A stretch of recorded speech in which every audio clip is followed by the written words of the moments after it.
Before the show starts, drop a comment below with where you're watching from, then sit back, relax, and get ready for some chilling stories.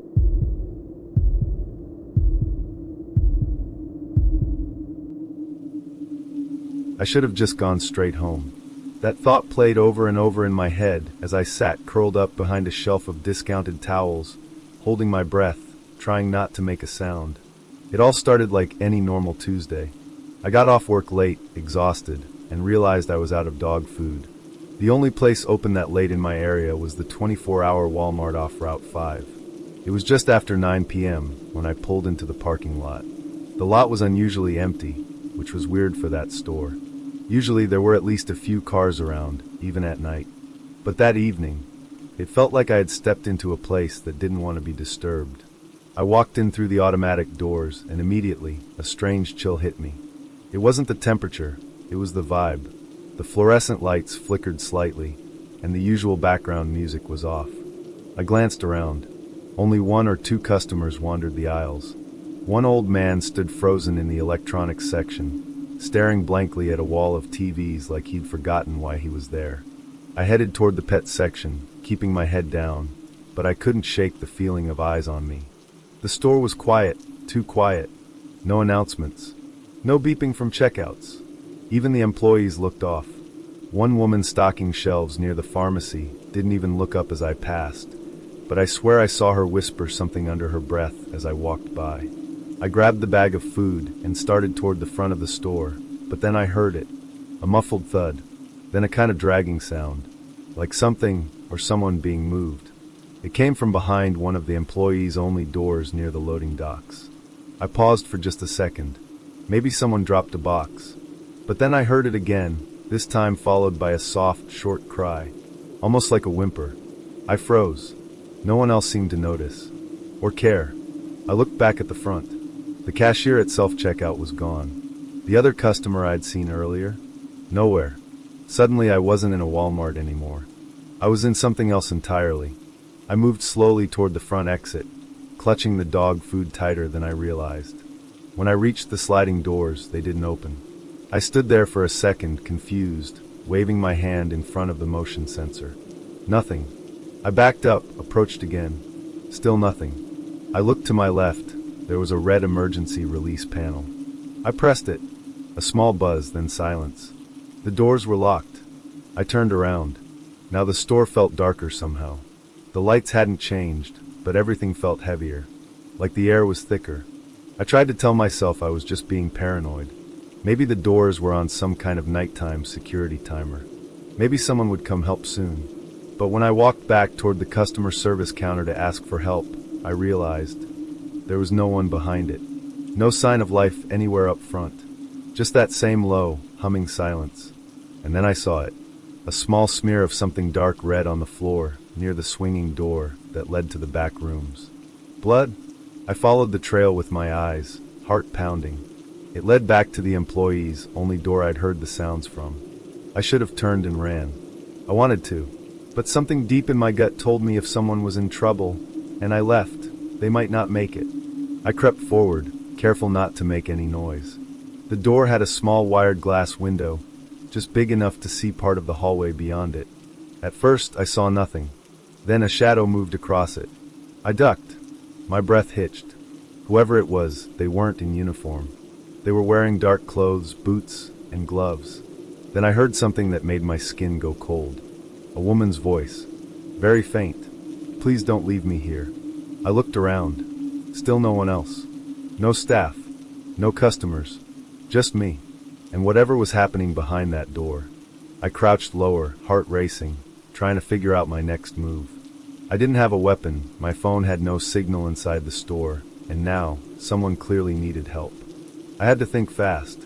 I moved toward the toy aisle, half to hide, half to find something to defend myself with. I grabbed the metal rod from a rack of baseball bats and clutched it tight. If someone came at me, I'd swing first and ask questions later.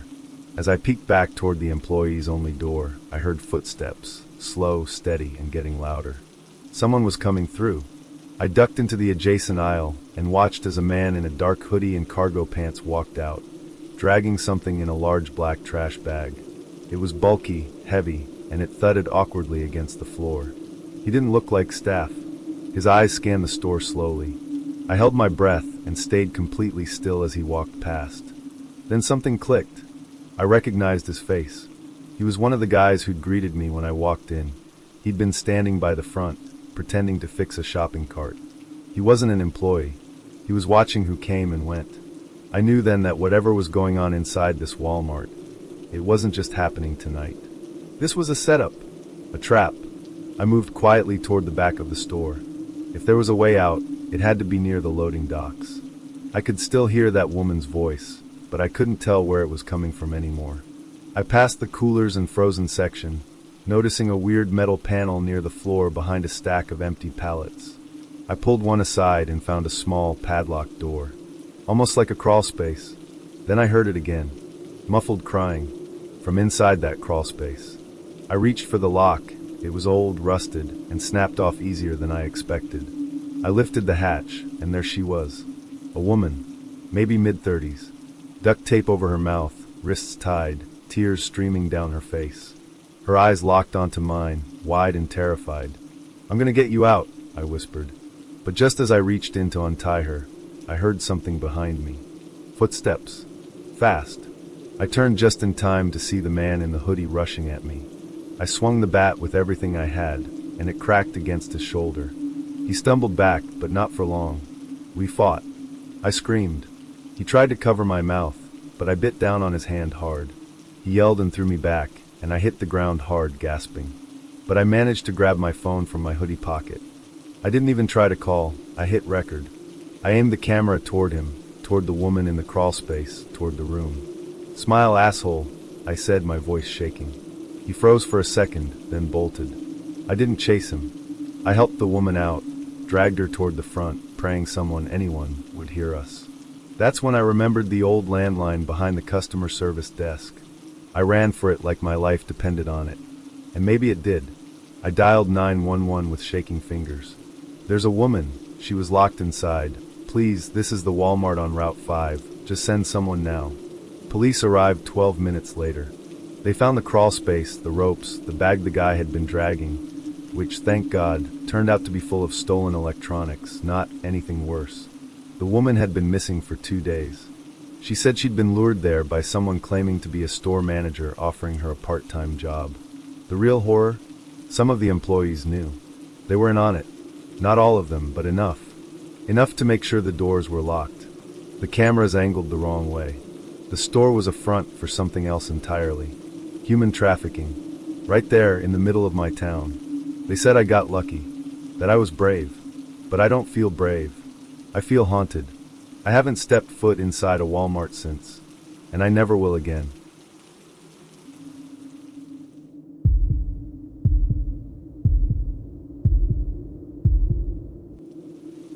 It was supposed to be a quick trip. Just some paint, tape, a couple of brushes. In and out. I've always been the type who likes to shop alone, especially when I have a project in mind. No distractions, no small talk. Just a mission and a list. It was around 5 p.m. on a Saturday when I walked into the Walmart near my place. The store was busy but not packed. Families doing their weekend runs, teenagers messing around in the electronics section, the usual weekend chaos. I grabbed a cart, adjusted my earbuds, and headed straight for the home improvement aisle. That's when I first saw him. Tall, mid-40s maybe, with thinning hair and a heavy dark green jacket. Too warm for April, honestly. He was staring at a shelf of light bulbs, unmoving, like he was waiting for something. I didn't think much of it. I passed him, gave the usual polite nod, and kept walking. But then I noticed he followed me. Not obviously. Not right behind me or anything. Just nearby. Always close. First in the paint section, then in hardware, and again in cleaning supplies. At first, I thought he just had a similar shopping list. Coincidence, right? But then I heard it.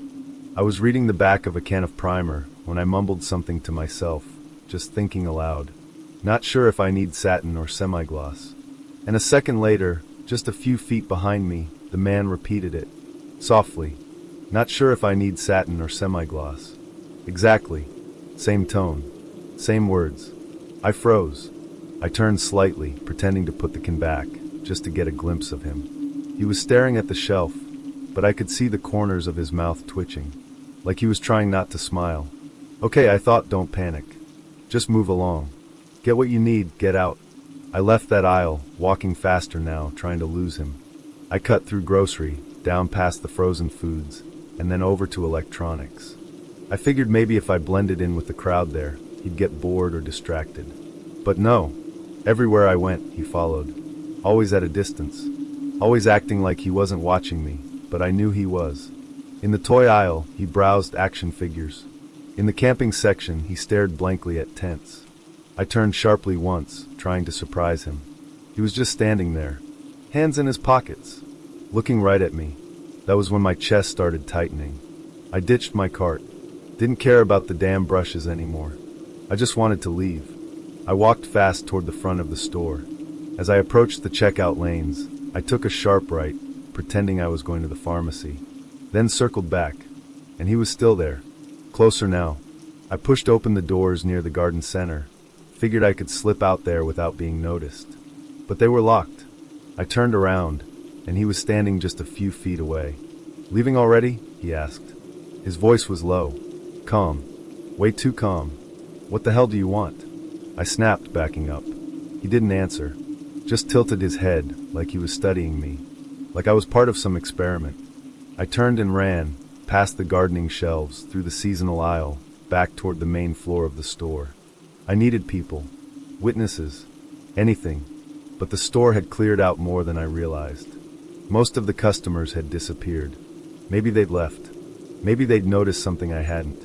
I ducked into a narrow clearance aisle and crouched behind a rack of discounted clothes, pulling out my phone. No signal, not even one bar. Panic hit me hard. I opened my messaging app and sent a quick text to my brother. If anything happens to me, I'm at the Walmart on 12th. There's a man following me. Please come now. I hit send. No idea if it would go through. Then I heard his boots on the linoleum floor. Getting closer. I ducked lower behind the rack, trying not to breathe too loud. My palms were slick with sweat, and I could hear my own heartbeat thudding in my ears. The footsteps were slow, methodical. He wasn't searching in a panic. He was enjoying it. He passed right by my aisle. Then he stopped. I saw the tip of his boot pivot just outside the rack. For a second, it was dead quiet. No movement. No breath. Then he spoke in that same flat, calm voice. You're not very good at hiding, Chris. He knew my name. I hadn't said a word to him. Not one. My name tag wasn't visible. I hadn't used a credit card, hadn't checked out. There was no way he should have known that. I stayed frozen. Maybe if I didn't move, he'd give up. Then the rack above me shifted. He was pulling clothes aside, trying to look through. I bolted. I ran straight through the garden center again, knocking over a display of plastic lawn chairs. My legs were burning. I looked back. He was chasing me now. No more pretending. As I reached the main aisles, I yelled out, "Someone help me." No one. Then, movement near the front registers. A tall older man, maybe late 50s, wearing a blue Walmart vest, stepped into view. He looked confused for a second, but I didn't stop running. "He's following me," I shouted. The guy turned just in time to see the man behind me gaining ground. I expected him to freeze like most people do, but he didn't. He stepped forward, right into the guy's path, and shoved him back hard with both hands. The man stumbled, arms flailing, and hit the floor. The Walmart employee planted his foot on the guy's chest and held him down with surprising force. "You're not the first one I've had to deal with like this," he muttered, pulling a walkie-talkie from his belt. "Call security to the front. We got another one." "Another one?" I doubled over, panting, as other employees came running. Customers started gathering, whispering. Someone called the cops. I sat on a bench near the registers, legs trembling, trying to process what had just happened. The man who'd followed me? He didn't say a word. Didn't fight. Just lay there, eyes fixed on me, even when the police arrived and cuffed him. Like he was memorizing my face. Later, I found out he'd been seen at several Walmarts in the area. He'd been stalking random men, usually those who shopped alone. He'd follow them for hours, learn their routines, even look up license plates in the parking lot. The worst part? He hadn't hurt anyone yet. He'd never done anything illegal enough to be locked up for good. just enough to leave you terrified.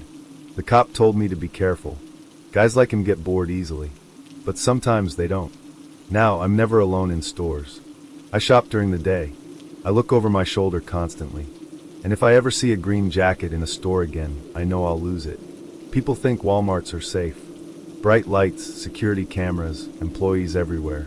But I learned something that day. Sometimes the scariest people aren't hiding in the dark. They're walking right beside you, smiling.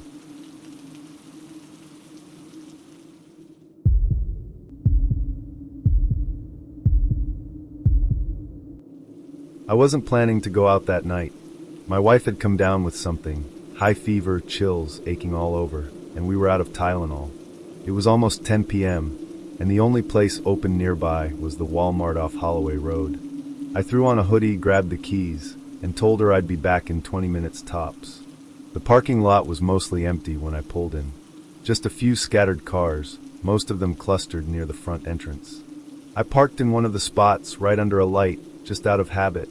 Bright spots always felt safer, even if I didn't think I had a reason to worry. The inside of the store was quiet. Half the lights were dimmed, and only a few late-night stragglers walked the aisles. Teenagers with snacks, a guy in work boots buying energy drinks, and one older woman mumbling to herself near the pharmacy. I grabbed what I needed fast, Tylenol, some ginger ale, a thermometer just in case, and headed to self-checkout. That's when the weird feeling started. You know that itch at the back of your neck when something isn't quite right, but you can't explain why. I had that as I walked out of the store with my bag in one hand and keys in the other. The first thing I noticed was my car. It wasn't where I left it. I stopped dead in my tracks, staring across the lot. My Ford Escape was still under the same light, but now 2 spaces over. I blinked. No way. I knew exactly where I parked. I always remember. It's a habit, especially at night. I even remembered the oil stain I'd parked over. Now the car was next to it, not on it. I walked toward it slowly, the plastic bag rustling in the quiet. My first thought was that maybe I just messed up. Parked wrong. But the closer I got, the more wrong it felt. The side mirror on the driver's side was tilted down, way lower than I ever set it. And when I reached for the handle, I noticed a tiny crack on the corner of the left headlight. Fresh. Heart racing, I unlocked the door and looked inside. Nothing obvious was missing, but something felt off. The driver's seat was pushed too far back, like someone taller than me had been in it. And on the dashboard, right in the middle, was a faint, greasy smudge. A fingerprint maybe. I backed away. I scanned the parking lot. Still empty. Still quiet. Then I saw it. A white van parked a few rows over. Engine running. Lights off. Windows tinted darker than legal. Just sitting there, facing my car, like it had been watching me. I stepped back toward the store. The automatic doors opened, and I walked in like nothing was wrong. My hands were shaking. I went straight to customer service and told the guy working there what happened. I didn't even care if I sounded paranoid. I said, I think someone messed with my car out there. It wasn't where I left it. The mirrors are wrong. There's a van watching me. He gave me a half smile, the kind you give someone who's probably overreacting. You want me to call security? He asked. Yes, I said, maybe louder than I meant to. He picked up a walkie-talkie, called someone to do a quick lot check. I waited by the front, trying to act casual, but watching that van the entire time through the sliding glass doors. Then, just as the security guy stepped outside, the van pulled off. No headlights, just rolled slowly down the lot and turned out onto the street. Gone. The security guy came back in and said, "Didn't see anything weird." Of course he didn't. I waited another 5 minutes. The lot was empty again. Totally quiet. I told myself it was fine. Maybe I was being jumpy. Maybe it was just a weird coincidence. So I walked back out. Slowly. Eyes everywhere. Got into the car, locked the doors. That's when I heard the click. From behind me. I froze. That click, it wasn't from the ignition or my seatbelt. It was the unmistakable sound of a car door unlocking from the inside. I didn't move. My breath caught in my throat. Very slowly, I turned my head and looked into the rearview mirror. At first, I saw nothing but darkness. Then movement. A shadow shifted behind the passenger seat. Someone was in my car. I panicked. I didn't think. I didn't plan. I just threw the door open, dove out, and slammed it shut behind me, nearly dropping the bag of medicine. I backed away, heart pounding so loud it drowned out everything else.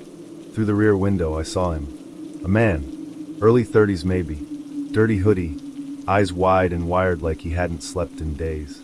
He stared right at me through the glass. No expression, no shame. I pulled out my phone and called 911 with shaking hands. I couldn't even form a full sentence, just blurted out, "There's a man in my car, Walmart parking lot. He was hiding, please hurry." The dispatcher kept me calm while I watched him. He didn't try to run, didn't try to leave. He just sat there, still, like he was waiting for something. Within 5 minutes, 2 patrol cars pulled up with sirens off.